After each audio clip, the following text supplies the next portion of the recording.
با گرفتن این سه تا کلید میتونید راحت از صفحه نمایش ویندوزت اسکرین شات بگیری. فقط کافیه که اینجا شیفت پنجره و اس رو با هم بگیری.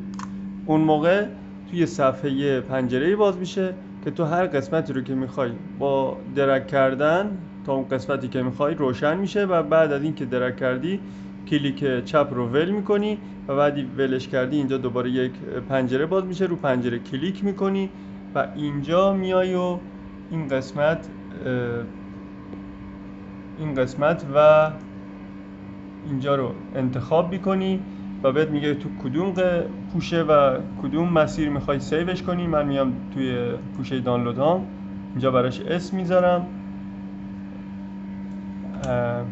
حالا عکس اول، و بعد از اینکه اسم براش انتخاب کردم فرمتی هم که براش میتونم انتخاب کنم PNG یا JPG باشه یا گیف باشه که همون JPG رو انتخاب میکنم و بعد سیو میشه و بعد میتونم برم داخل قسمت داخل پوشه دانلود هام و اونو پیدا کنم توی این قسمت و اینم عکس من.